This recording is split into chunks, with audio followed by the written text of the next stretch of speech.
Hey, welcome back to the Chefpreneur podcast. Today's episode, I'm going to be discussing the 80-20 rule. Now, you might be saying, hey, Chef, what are you talking about when you talk about the 80-20 rule? Now, I've seen this rule in other people's podcasts, and I've heard them talk about the 80-20 rule, but I specifically kind of geared it towards the personal chef industry. And what I'm about to share with you today on this podcast is really to get you to understand how food is actually only 20% of the experience. And you might be thinking to myself, are you serious? How can the food just be 20% of the experience? And here's the thing.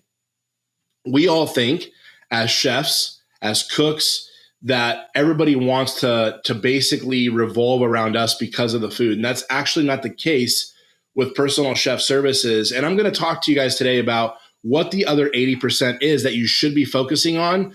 And I'm not saying that you shouldn't focus on the 20% of the food, right? Because the food is still important. But I really want to drive home that you need to be focused on the other 80% because that is the majority of why people are actually going to hire you for your services. All right. So let's dive right in. Now, in this actual episode, I'm going to break down again. 20% of it is the food and 80% is the overall experience. Now, there's three things that make up this 80%. So if you have a paper and a pen and you actually want to take notes, I highly suggest you take notes on this one because if you just get this little switch, if you understand what I'm about ready to tell you and you actually put it to use, you'll start to see that not only am I right, but you'll start to find that more clients will book you for your services. Okay, so I want you to analyze these three areas of your business. Number one, what does it look like for someone to be able to contact you?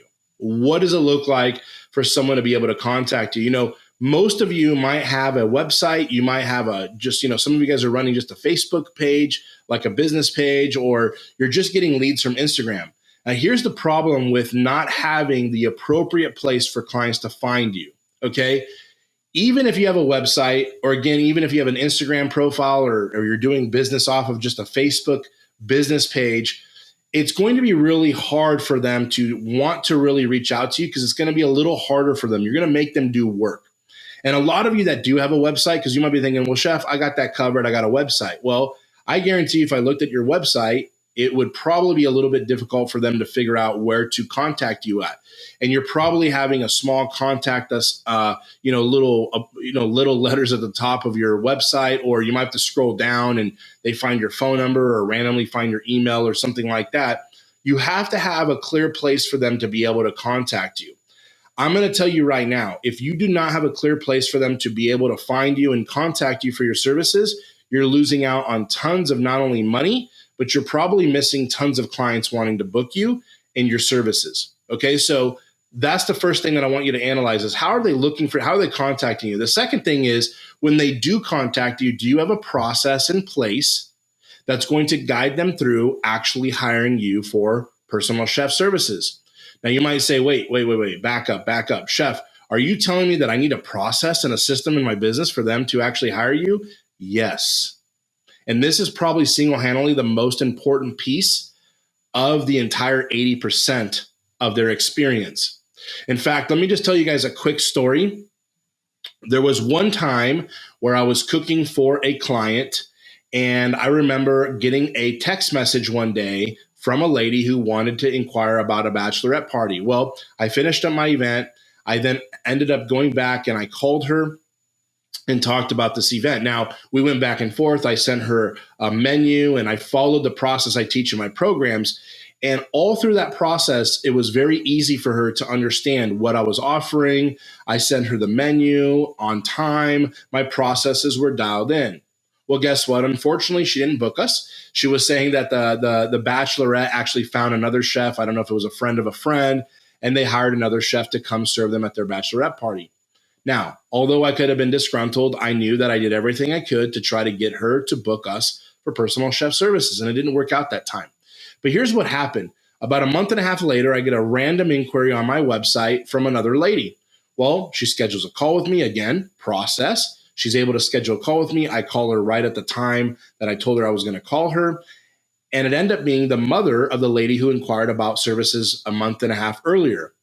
And I said, wow, that's interesting. I remember that day. I remember the conversation. I know there was a bachelorette party going on for her best friend, and they ended up going with another chef. Now, the mom said, yeah, they did go with another chef. But when I went to go to my daughter and asked her if she could hand me the chef's name that they used, she actually said, honestly, Mom, it wasn't a very good experience.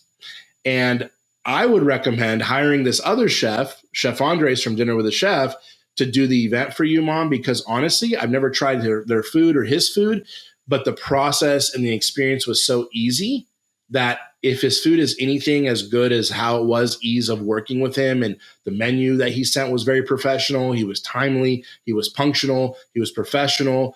There was all these things that were checking the boxes. Well, lo and behold, the mom went with me.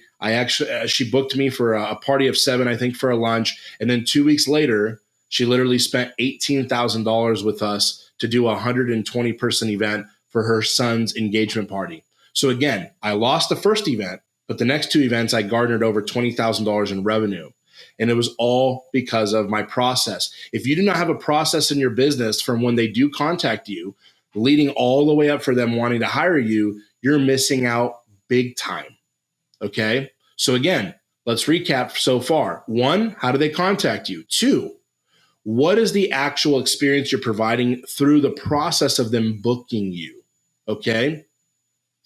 The third piece of this, other than the food, is the actual experience you deliver when you get to their home. Okay. So again, the food is part of that experience, but I want to dive deeper into the services you provide. Clients, I use this phrase. If you've listened to this podcast, which I'm sure you have, if not, this is your first time, welcome. But you're gonna catch on to a phrase I use a lot. Clients do not care how much you know until they know how much you care. Let me repeat that. Clients do not care how much you know until they know how much you care. And the reason why I'm saying that is when you show up to their home to serve them, to give them personal chef services. I don't care if you're doing meal preparation for them, if you're showing up for a cooking class, if you're doing a private party for a birthday or an anniversary, they want to feel like the most important people in the world. And I always break down my services with my team and the chefs I teach in my programs that you have to have 3 special kind of character traits in order to really be a world-class personal chef. Number 1, you have to serve them from the heart. You have to have servitude. If servitude is not your thing, if you feel like, what you say goes as a chef, you're going to struggle in this industry. You're not going to make it as a good personal chef because it's all about them. It's not about you. Second, leading into that, you have to have humility. As a chef, it's very hard for us sometimes to have humility, right? Because we pretty much think we know it all when it comes to the food. And although that may be true, the client wants what they want. And we're there to serve them, not the other way around. They're not there to serve our egos. We're there to serve them with our entire heart. Number 3, passion. Now, this is something that most of you guys listening to this podcast have. You have passion for food. You have passion for people. You have passion for serving. And these are the 3 ingredients I believe to have a successful personal chef business to have that you absolutely need as far as character traits go. So again, if you are lacking in one of those 3 areas in that 80%, if you don't have a proper way for them to contact you and find you, if you do not have a proper process to take them through the booking process, again, you have to assume that people haven't booked a personal chef before. Newsflash, a majority of clients that hire us in our business have never hired a personal chef, and probably the same for you in your area. Okay. So most clients haven't hired tens of dozens of personal chefs. You might be their very first chef that they're trying to hire, right? Now, they're going to have a really poor experience if they don't know what the process is. So you have to picture it this way. Your process is, again, which I believe is the most important piece of the 80%. It has to be like a yellow brick road. You have to guide them down the journey of booking you. When you do this, it creates so much trust and authority that they literally say, this was so easy to book. There's a reason why we use Uber, DoorDash, Uber Eats, right? Like you can literally hop on an app right now as you're listening to this podcast and say, probably depending on where you live, right? I want Chinese food. You can go to DoorDash, you can find a Chinese restaurant, and you'll probably have food to your door within less than an hour. And why? That app is super simple to use. You click, you have your credit card or debit card stored on there. You click on what item you want, you put a tip, you check out, and it's confirmed. And then somebody shows up to your door with a bag of food, right? Everything about ease of use is not just meant for big companies. This is meant for any business. And in fact, a majority of companies that really have their processes down are the reason why they're successful. If you've ever seen the movie The Founder, when we talk about Ray Kroc and McDonald's, again, do I agree that most of us on this call, or excuse me, on this podcast, really, wherever you're tuning in from, whether it's on YouTube or you're listening to this on your favorite podcast, channel. When you look at The Founder, the movie, and you look at McDonald's, most of us agree that we can make a better burger or hamburger or cheeseburger better than McDonald's. I mean, come on. My 12-year-old daughter honestly makes a really good handmade burger, and she knows how to make a delicious burger. Shout out to Sophie, by the way. Okay, so we all know that. But why is McDonald's this behemoth? Why are they worth billions of dollars? Why have they built an incredible brand? Well, again, if you've seen the movie The Founder, it was all about the speed and the processes used to not only have a good burger, a decent burger, but they delivered it with processes efficiently and quickly.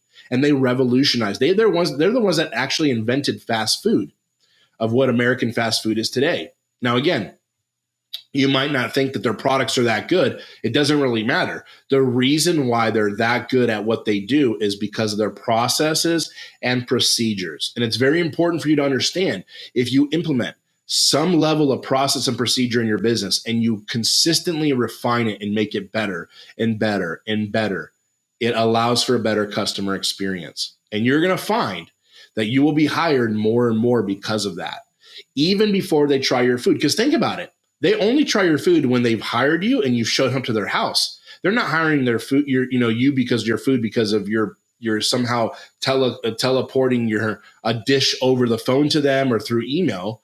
They have to believe that you're the pony they want to bring to the show and hire you for your personal chef services for their wife's 50th birthday.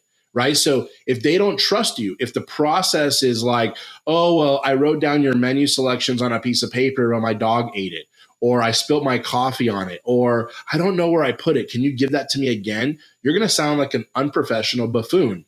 And guess what? They're not going to spend money with you. Not only will they not hire you, but if they did hire you, they're probably going to pay you very little money because, no offense, they're like, we're cheapskates, and this chef seems a little bit like they're all over the place. They're not very professional, but we're on a budget, and I guess we have to settle for what we settle for, right?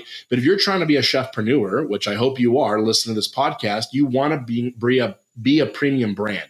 You want to be a premium personal chef. You want to be a chefpreneur. And a chefpreneur has their crap together. There's a process. There's a system. So if you do not have, again, a clear and concise way for them to contact you, if you do not have a clear and concise yellow brick road process for them to follow to book you, and with ease, with ease, the more work you make them do, the further they are from booking you. I'm telling you, just trust me on this. And third, if you're not showing up to their home with the right attitude and the right character traits to serve them, to have humility, and to do it with absolute passion, it doesn't matter how good your food is. Because I will tell you this, you can cook the best piece of salmon, the most perfect piece of medium rare steak that you can possibly serve them. But if your process and all that are janky, guess what? They're going to go with somebody else next time. And that's just fact. But here's what is the truth. If your processes are dialed in, if you show up with humility, passion, and servitude, if it was easy for them to do business with you, and you show up and you overcook the salmon a little bit, or something didn't quite go right with the food, to be honest, 99% of the time they're not going to care, because they're going to be so wowed with how easy it was for you to come to their house, how easy it was for them to book you. They're going to book you over and over. So I wanted to give you guys the 80-20 rule of how I see it in my eyes. I know this is going to help you. Listen, if you're struggling with some of these things, we have programs for you, right? Just head over to chefpreneur.com, check out our website. I want to make sure that you guys get plugged in, but as well, keep tuning into this podcast, because honestly, when I drop these nuggets and you actually follow them, I'm telling you that I know that you're going to have more success in your business. I hope I inspired you today. I can't wait to talk to you guys in the next podcast. God bless you. Take care, and we'll see you next week.